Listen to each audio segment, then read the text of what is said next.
मौला अली इरशाद फरमाते हैं, रिस्क के पीछे कभी कुत्तों की तरह दौड़ मत लगाना। अगर तेरे मुकद्दर का नहीं है तो तुझे मिल नहीं सकता, लेकिन अगर तेरे मुकद्दर में लिख दिया गया है तो 70 दरवाजों में कैद होने के बाद तोड़ कर वो तेरे पास जरूर पहुंचेगा। इसलिए उसके पीछे लग करके कभी अपने ईमान की गैरतों का जनाजा न निकालना, कभी इसके पीछे पड़ करके अपनी इंसानियत को दांव पर न लगा देना, कभी इसके पीछे पड़ करके अपने आखिरत को तबाह मत कर लेना, क्योंकि इस चमकती हुई दुनिया की तस्वीरें न जाने कितनों को अपने दामने फरेब में मुब्तला करके उन्हें अपना शिकार बना चुकी है और उसे अपना लुक्मा बना चुकी है। आज जो सबसे बड़ा चैलेंज इस दुनिया का उठ करके सामने आया है, मेरे नौजवानों गौर से सुन लो, मेरे भाइयों गौर से सुन लो, इस दुनिया का सबसे बड़ा चैलेंज जो उठ करके सामने आया है, हमारी नस्लों के ईमान का ऊंचक लेना, हमारी गोद के परवरदा से ईमान की दौलत छीन लेना, चाहे वो बेटे की शक्ल में हो या बेटी की शक्ल में हो।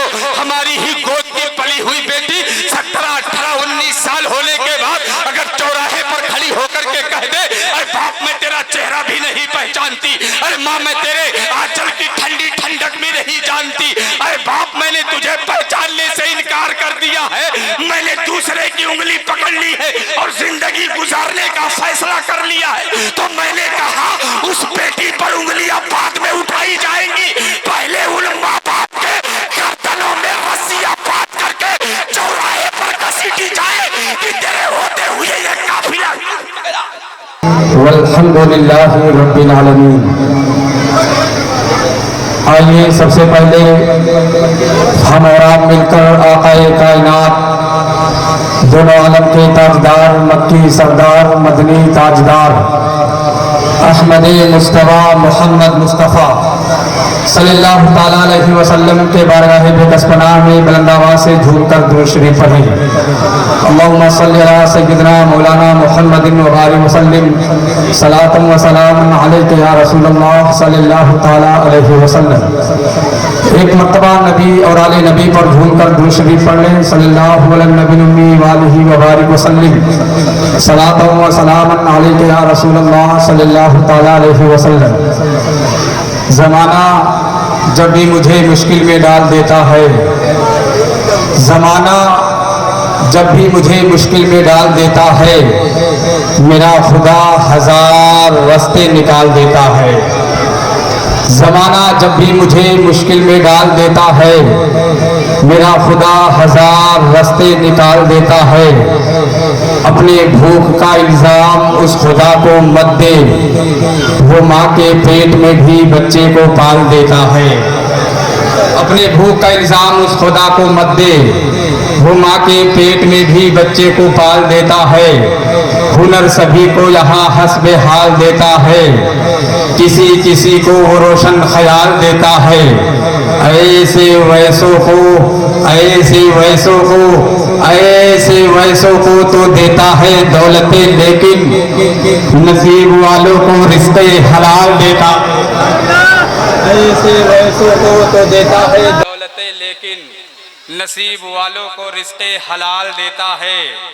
मालो दौलत के नशे में जो चूर हैं उनसे कह दो, नशा वो एक ही पल में उतार देता है। मालो दौलत के नशे में जो चूर है उनसे कह दो, नशा वो एक ही पल में उतार देता है। कोई खुद को लाख छुपाए कपड़ों में, लेकिन लहजा इंसान की औकात बता देता है। कोई खुद को लाख छुपाए कपड़ों में, लेकिन लहजा इंसान की औकात बता देता है। मेरे पास वक्त कम है, बगैर किसी ताखीर के मैं शुरू करता हूँ। परवरदिगार आलम का लाख लाख शुक्र और एहसान कि परवरदिगार आलम ने हम सबको मदीने वाले आका के उम्मत में पैदा फरमाया है। आज की तकरीर बड़ी ख़ास होने वाली है, ज़रा गौर से सुनिएगा। इस दुनिया की अंजुमन में सबसे कामयाब वही है जिसने आंखें खोलने के बाद दौलत ईमान पा लिया। इस दुनिया में सबसे कामयाब वही है जिसने सच्चा मजहब पा लिया। इस दुनिया में सबसे कामयाब वही है जिसने मुस्तफ़ा जाने रहमत का दामन पा लिया। इस दुनिया में सबसे कामयाब वही है जिसने अहले सुन्नत वल जमाअत में आंखें खोली। आज हम और आपके ज़िंदगी के जितने भी अय्याम गुजर रहे हैं 99% हमने दुनिया के हवाले कर दिया है। अगर 1% सच्चाई के साथ, दयानतदारी के साथ, खुलूस के साथ उन रास्तों पर लगाए होते तो यकीनन दुआ के लिए हाथ उठाई नहीं जाती।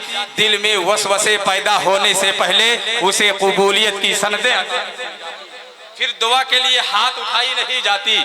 दिल में तमन्नाएं उठने से पहले उसे कबूलियत की सनदें अता कर दी जाती। क्योंकि परवरदिगारे आलम ने हम सबको जो आलमगीर मजहब अता फरमाया है, जरा गौर से सुनिए। थोड़ा सा बैठिए, 10 मिनट हाथ दीजिए। जिस आलमगीर को परवरदिगारे आलम ने अता फरमाया है उस मजहब को रब ने खुद पसंद फरमाया है। इन्न दीना इंदल्लाहिल इस्लाम, रब के नजदीक सबसे पसंदीदा दीन मजहब इस्लाम है। सबसे पसंदीदा दीन मजहब इस्लाम है। आज हम और आप ये जो गुंबदो मीनार की चमक देख रहे हैं, ये जो दुनिया में दरगाहें देख रहे हैं, औलियाए किराम, ये वो लोग हैं साहब जिन्होंने एक छोटे से मुसल्ले पर बैठ करके शहंशाहियत की जिंदगी गुजार दी है। ये वो लोग हैं जिन्होंने इस मिट्टी पर बैठ करके अपने मिट्टी होने का सबूत पेश कर दिया है। और वो सबूत पेश कर दिया है कि इस मिट्टी की बराबरी ये दुनिया कभी नहीं कर सकती। उन्होंने इस जमीन पर आने के बाद ये साबित कर दिया कि दुनिया में हम आए थे और आज यही सारी मखलूक के लिए हुक्म है। इस दुनिया में रिस्क तो कुत्तों को भी मिल जाता है। अब अगर कोई रोजी रोटी के लिए मर जाए तो उससे बड़ा बदकिस्मत कोई नहीं हो सकता। में रिस्क तो कुत्तों को भी मिल जाता है। अगर कोई रोजी रोटी के लिए मर जाए उससे बड़ा बदकिस्मत कोई नहीं हो सकता। याद रखना, मौला अली इरशाद फरमाते हैं, रिस्क के पीछे कभी कुत्तों की तरह दौड़ मत लगाना। अगर तेरे मुकद्दर का नहीं है तो तुझे मिल नहीं सकता, लेकिन अगर तेरे मुकद्दर में लिख दिया गया है तो 70 दरवाजों में कैद होने के बाद तोड़ कर वो तेरे पास जरूर पहुंचेगा। इसलिए उसके पीछे लग करके कभी अपने ईमान की गैरतों का जनाजा न निकालना, कभी इसके पीछे पड़ करके अपनी इंसानियत को दांव पर न लगा देना, कभी इसके पीछे पड़ करके अपने आखिरत को तबाह मत कर लेना। क्योंकि इस चमकती हुई दुनिया की तस्वीरें न जाने कितनों को अपने दामने फरेब में मुब्तला करके उन्हें अपना शिकार बना चुकी है और उसे अपना लुक्मा बना चुकी है। आज जो सबसे बड़ा चैलेंज इस दुनिया का उठ करके सामने आया है, मेरे नौजवानों गौर से सुन लो, मेरे भाइयों गौर से सुन लो, इस दुनिया का सबसे बड़ा चैलेंज जो उठ करके सामने आया है, हमारी नस्लों के ईमान का ऊंचक लेना, हमारी गोद के परवरदा से ईमान की दौलत छीन लेना। चाहे वो बेटे की शक्ल में हो या बेटी की शक्ल में हो, हमारी ही गोद की पली हुई बेटी 17, 18, 19 साल होने के बाद अगर चौराहे पर खड़ी होकर के कह दे, अरे बाप मैं तेरा चेहरा भी नहीं पहचानती, अरे माँ मैं तेरे आंचल की ठंडी ठंडक भी नहीं जानती, अरे बाप मैंने तुझे पहचानने से इनकार कर दिया है, मैंने दूसरे की उंगली पकड़ ली है और जिंदगी गुजारने का फैसला कर लिया है, तो मैंने कहा उस बेटी पर उंगलियां बाद में उठाई जाएंगी। पहले उन माँ बाप के गर्दनों में रस्सियां बांध करके चौराहे पर घसीटी जाए कि तेरे होते हुए ये काफिला।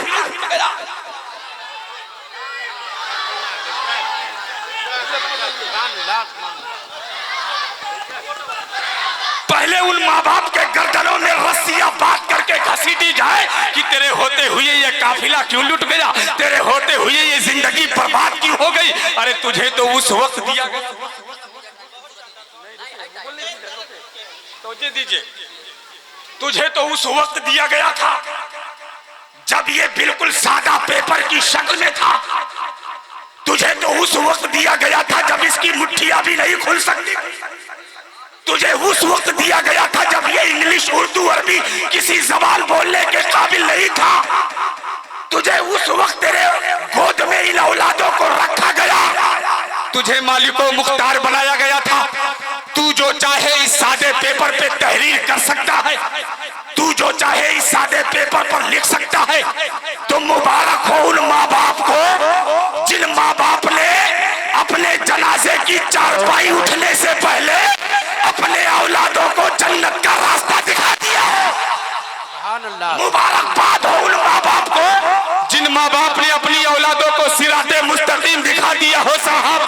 और इस तरह से कि दुनिया की हुकूमतों के टनटने एक तरफ, दुनिया के दौलत और सरवत की चमक एक तरफ, हजारों के मजमे में खड़ा होकर के कह रहा हो, जिसके पीछे बाप की परवरिश खड़ी हो, जिसके पीछे माँ का प्यार खड़ा हो, भाई का सपोर्ट खड़ा हो, दौलत है जिसके पीछे खैरतें सच सवर करके खड़ी हो, दुश्मनों के भीड़ में ही खड़ा होकर के तन्हा कह रहा हो, जान तो दे सकता हूँ, मुस्तफा का दिया हुआ ईमान नहीं दे सकता। सुभान अल्लाह। नारे तकबीर, नारे तकबीर, नारे रिसालत, मजहब इस्लाम, मजहब इस्लाम, उलमाए अहले सुन्नत, नारे तकबीर, नारे रिसालत। जान तो दे सकता हूँ, मुस्तफा का दिया हुआ ईमान नहीं दे सकता। और यही हुक्म सारी मखलूक के लिए है। इसलिए इस दुनिया में होश के साथ जीना साहब। पैदा हो गए, मर गए, किसी गिनती में नहीं आए, लेकिन अगर तुम्हें दौलत ईमान अता कर दी गई है तो इतना जरूर साबित करके जाना कि दुनिया में हम आए थे। इतना तो जरूर साबित करके जाना कि दुनिया में हम आए थे।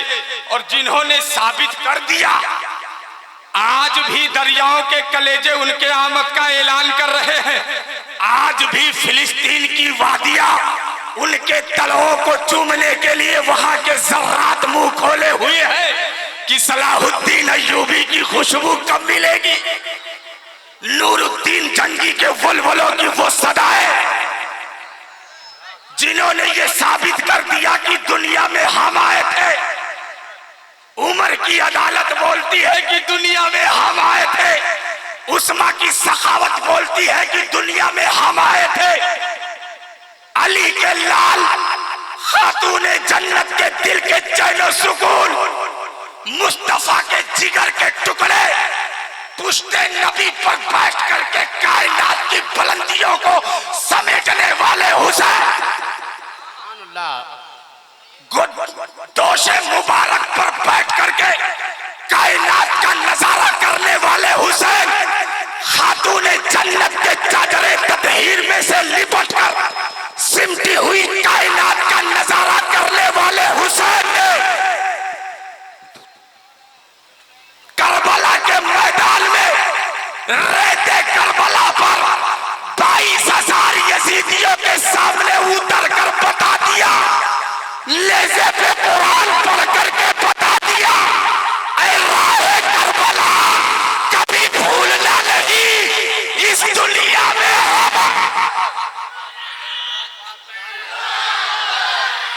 रुको नौजवानों, इस दुनिया में हम आए थे। इस दुनिया में अली का लाल भी आया था, इस दुनिया में फातिमा का सुकून भी आया था, इस दुनिया में नबी का नूरे आयन भी आया था, इस दुनिया में हम गुरबाए अहले सुन्नत का हुसैन भी आया था।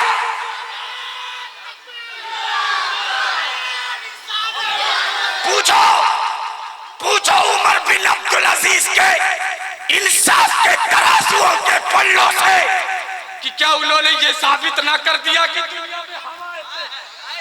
अभी खिलाफत की जिम्मेदारी उमर बिन अब्दुल अजीज ने मस्जिद में कबूल ही की थी। जरा गौर से सुनो, उमर बिन अब्दुल अजीज ने खिलाफत की जिम्मेदारी अभी मस्जिद में कबूल ही की थी कि तारीख बताती है उमर बिन अब्दुल अजीज के मस्जिद से निकलने से पहले मुस्तफा का आधा दीन नाफिज हो चुका था। लोग ज़कात के माल घर से ला करके रोड के किनारे पटरियों पर डाल करके चले गए कि तख्त पर अब कोई और नहीं, उमर बिन अब्दुल अजीज बैठा हुआ। पूछो सलाहुद्दीन अय्यूबी से, नूरुद्दीन जंगी से फिलिस्तीन में, मुख्तसर से वक्त में जरा गौर से सुन लो मेरे नौजवानों, फिलिस्तीन में मस्जिद अक्सा को देख करके नूरुद्दीन जंगी ने कहा था, ऐ मस्जिद अक्सा, मैं कसम खाता हूं अगर तेरे अंदर मिंबर न रखवा दिया तो नूरुद्दीन जंगी ना कहना। अगर तेरे अंदर मिंबर न रखवा दिया तो नूरुद्दीन जंगी ना कहना। मिंबर रखा गया, ये अलग बात है कि आपके जिंदगी ने आपके साथ वफा ना किया, लेकिन आपके दाहिने बाजू की कुव्वत, दाहिने बाजू की ताकत बन करके सलाहुद्दीन अय्यूबी खड़े हुए।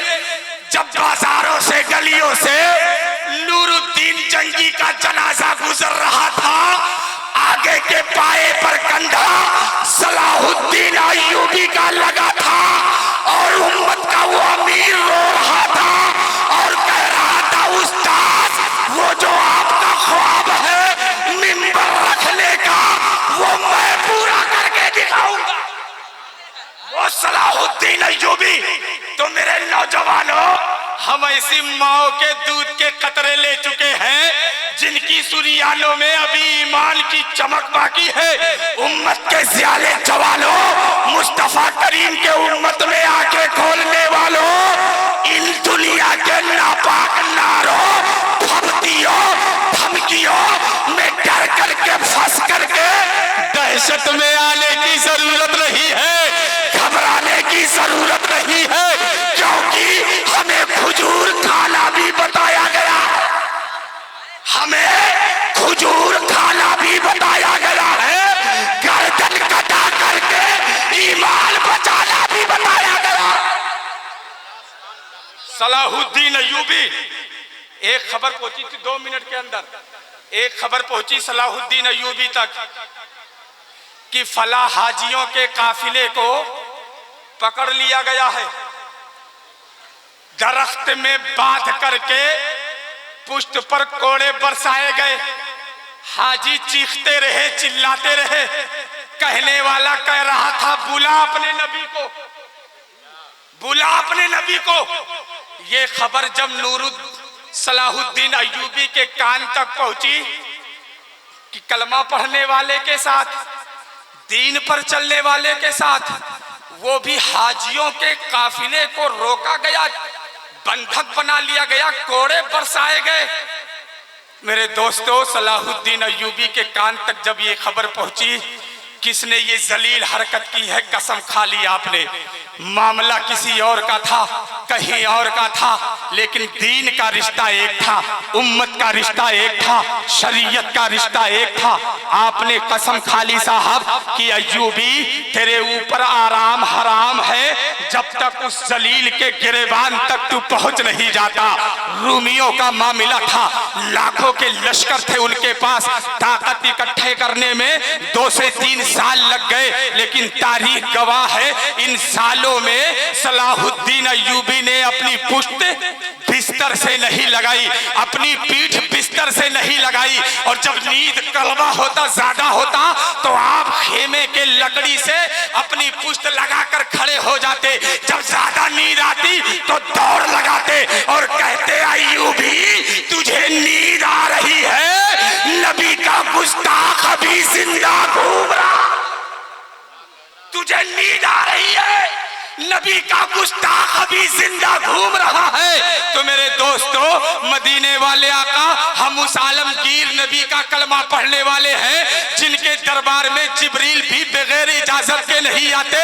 अब कोई गुस्ताखी करके निकल जाए, उम्मत हाथ पे हाथ रख करके खड़ी रहे, तो ये वही हुआ कि जित गली मोहल्ले में जितने घर उतने बिरेकर और जूतों में दाल बटने के बराबर है। वरना हम वो साहब, हम वो लोग हैं कि जिधर निकल गए जमाने का रुख मोड़ करके रख दिया। हम ऐसी माओ के कतरे ले चुके हैं, इसलिए इस बात को याद रखना, तुम्हें कुछ नहीं करना है, सिर्फ अपने मस्जिद का पेट भर देना है। जंग नहीं लड़नी है, तलवार नहीं उठानी है, बंदूक नहीं उठाना है,